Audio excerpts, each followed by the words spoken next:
Hello everybody, and welcome to the first TOEFL listening video. This video is really concerned with the first two skills. That is skill number one, understanding the gist of listening, which means like what is the overall idea or the main summary. And number two is understanding the details. So when we listen to a TOEFL recording, we're going to get a question about the gist or the main idea. You know, what is the listening passage about? What is the professor talking about? There's going to be at least one question like that, and there may be more questions on details. You know, so when we listen to the TOEFL listening test, we need to make notes. We really must make notes about everything in a kind of a shorthand type of way, because at the end of the listening passage, we're going to get we're going to have to answer some questions. If we don't take notes, we probably won't be able to answer those questions in a quick enough time. Okay, so TOEFL listening skill one, understanding the gist, or in other words, determine the overall idea of a passage. What is the professor mainly discussing? What is the listening passage mainly about? The overall idea. Questions about the gist of a passage. How do we identify the question? Well, you'll get questions like this, and it's normally going to be the first question. What is the subject of the listening passage? What is the main idea of the passage? It's usually going to be the first question out of the gate. Where can we find the answer? Usually the information regarding this answer will be at the beginning of the audio passage. You might even see it like projected onto the screen. You know, a lecture about animal behavior, or a lecture in a psychology class. How to answer the question? Well, we need to listen carefully to the beginning of the passage, and then as we go through the passage, we might adjust the idea of what the gist is, or the main idea. But in general, the answer to this question is going to be near the beginning of the audio passage. TOEFL listening skill 2, understanding the details. In other words, determine specific pieces of information. You're going to listen to a professor talking to a student. You might be listening to a lecture, and you really must make notes as you go along. Write down as many notes as you can. You know, without writing an essay, we don't want to be writing a lot of information, but we want to make, you know, headlines, specific points as we go through the listening passage. Questions about the details in a passage. How to identify the question? Well, the question will look something like this. What is stated in the passage about? What is indicated in the passage? It'll be a question like that. Where to find the answer? Well, the information to help you answer this will be, okay, directly stated in the passage, and it'll be along the passage. It'll be in many parts of the passage. And the details will be in order. So that means when you get to the questions, they will normally be in the same running order as the listening passage. How to answer the question? Listen carefully. Listen carefully to all the details. Try to eliminate incorrect answers. You know, information that you didn't hear, or maybe a contrast of information. But generally, make notes as you go through the listening passage. Key points in answering questions correctly. Make notes as you listen. Write down the main idea. for listening skill 1, write down all the details for listening skill number 2. Understand who is speaking. Is it male or female? Is it the professor or the student? Are they young? Are they old? Understand who is speaking at that time. Listen to opinions. You'll have questions like, how do they feel about something that was previously stated in the listening passage? Listen for tones. Changing tones can change the meaning completely.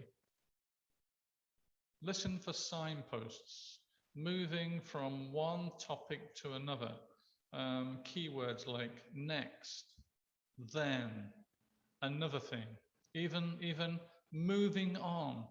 These are all indicators that we're finished with the previous point and we're moving on to the next point. Okay, so let's take a look more closely at a typical listening exercise. So this one, passage 1, skills 1 and 2. To change the volume, click on the volume icon at the top of the screen. The volume control will appear. Move the volume indicator to the left or to the right to change the volume. To close the volume control, click on another part of the screen. You will be able to change the volume whenever you see the volume icon. You may now change the volume. When you are finished, click on Continue. Okay, so we're always going to get this message at the beginning about changing the volume and some brief instructions. So we're going to click on Continue. Listen to the lecture and answer the questions. You must answer each question. You may take notes while you listen. You may use your notes to answer the questions. Click on Continue to begin. Let me just increase the size of my video there. Okay, right. It says that you may take notes while you listen. You absolutely must take notes. Don't rely on memorizing details. You could quite easily get something wrong. You are allowed to take notes. Please take notes. Okay, so all right, saying that, let's go to the listening passage. Listen to a lecture in a botany class. Today we're going to be talking about insectivorous plants. As you know, we have a field trip tomorrow. We'll be going to the botanical gardens, and we're going to be seeing some insectivorous plants there. Do you understand what insectivorous plants are? Insectivorous plants are plants that trap and assimilate insects in order to sustain life. You may understand the meaning of insectivore from related words such as carnivore or herbivore. A carnivore eats meat, and an herbivore eats plants, while an insectivore devours insects. But unlike carnivores and herbivores, which are animals, the insectivores that we're going to discuss today are plants. All insectivorous plants contain chlorophyll and have roots, so they don't get all of their nutrients from the insects they take in.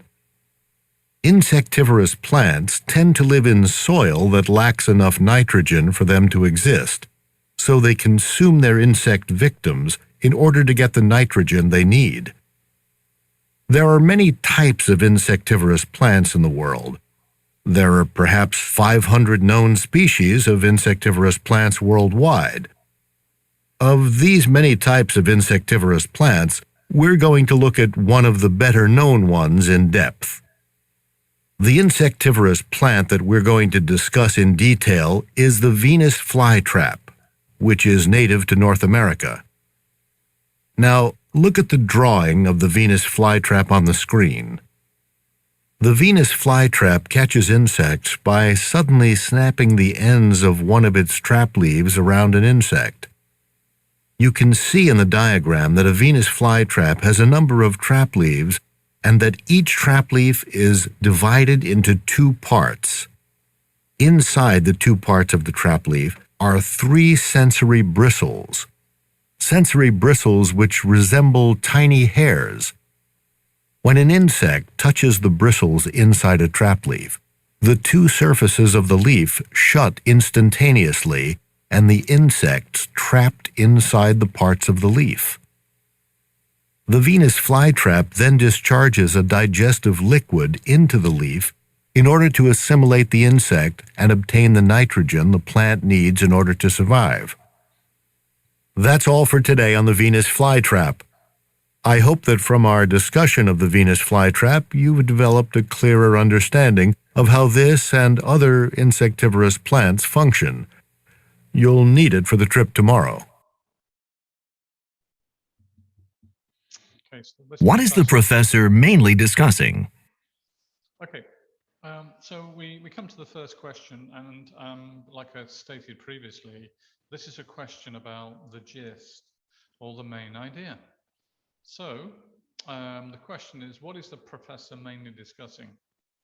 Insects that feed on plants, animals that feed on insects, plants that use insects to survive, insects that are attractive to plants. Well, if you listened carefully and you made some notes, you would know that the lecture was about insectivorous plants.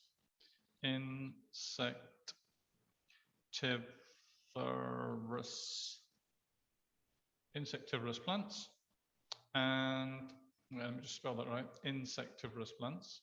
And the professor gave some examples of different types of animals and plants with a similar kind of description there. So insectivorous plants, it's about plants. So we know, or we should know, if we followed it, that it's choice C, plants that use insects to survive. Okay, if we check on the answer, we are correct. If we look at the explanation, we can see that in the lecture, the professor states that today we're going to be talking about insectivorous plants, and that insectivorous plants are plants that trap and assimilate insects in order to sustain life. So they trap any insect that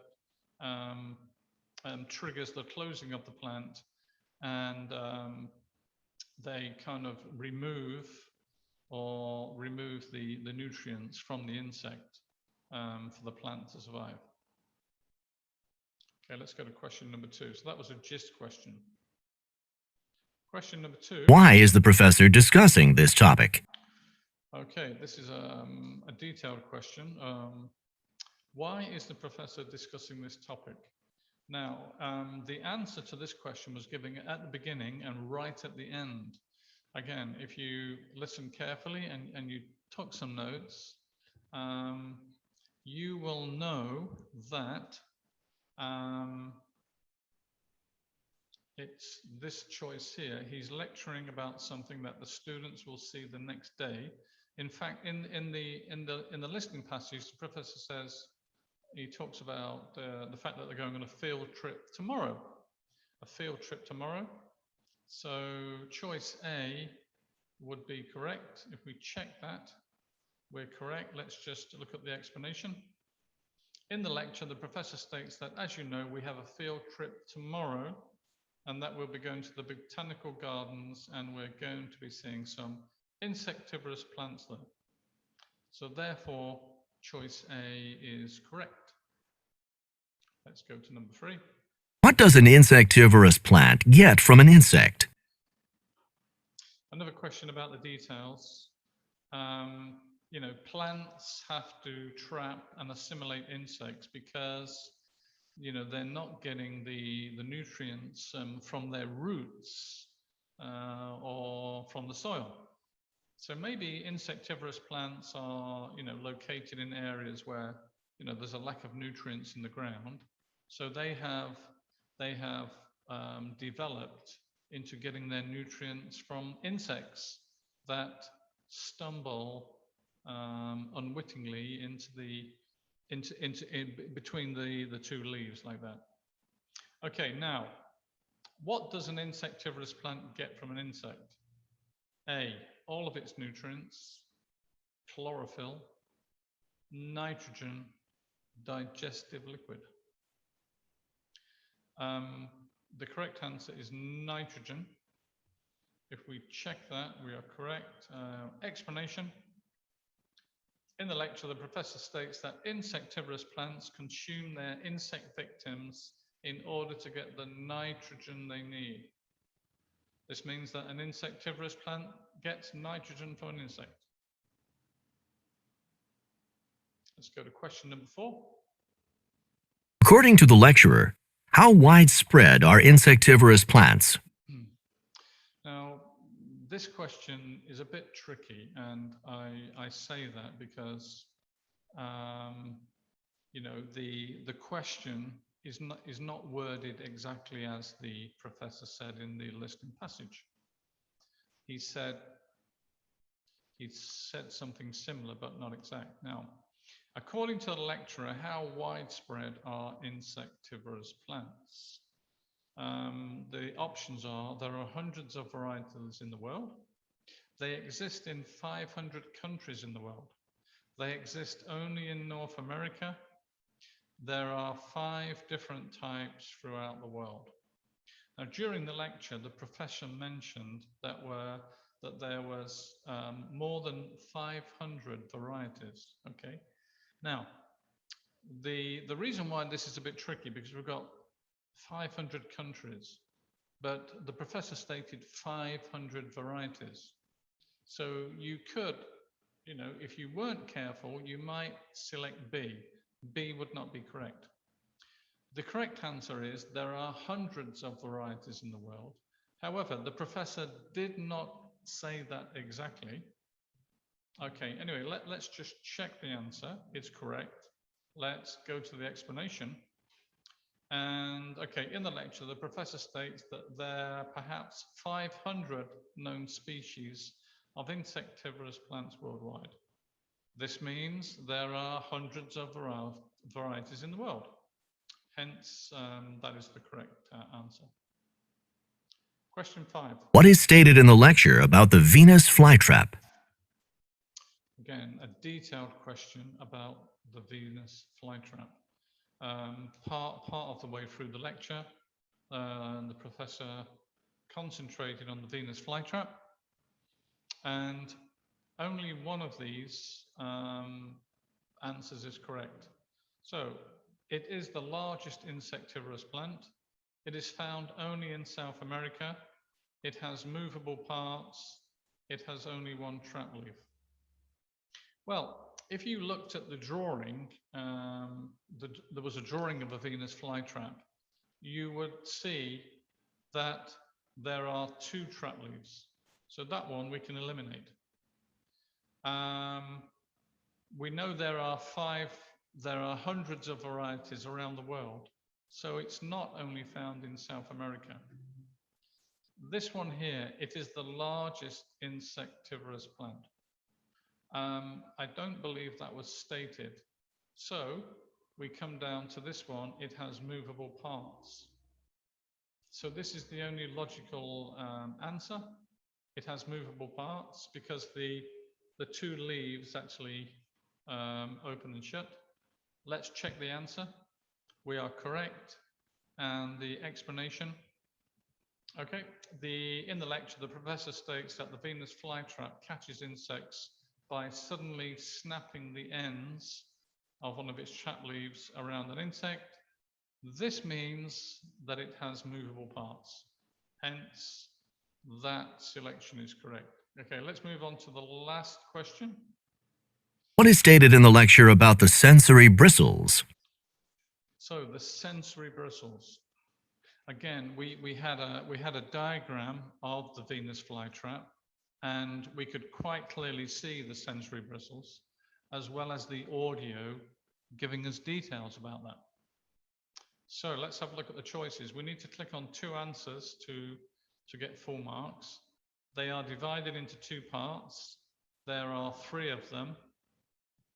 they're on the outside of the leaf, they cause the trap leaf to close.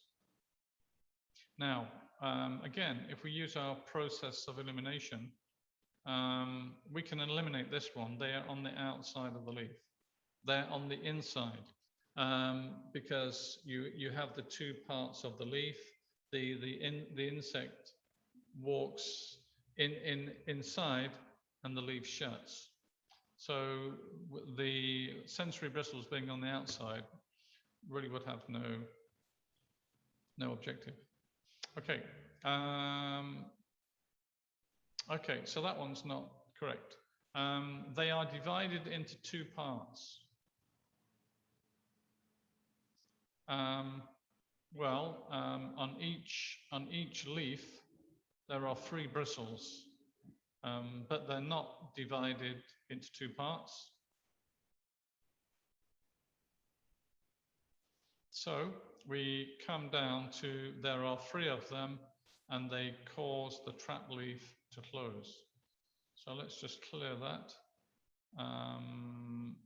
There are 3 of them, and they cause the trap leaf to close. Let's check that.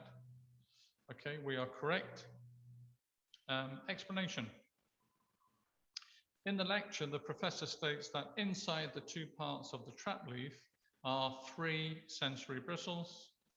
Sensory bristles which resemble tiny hairs, and that when an insect touches the bristles inside a trap leaf, the 2 surfaces of the leaf shut instantaneously. From this, it can be determined that there are 3 sensory bristles, and that the sensory bristles cause the trap leaf to close.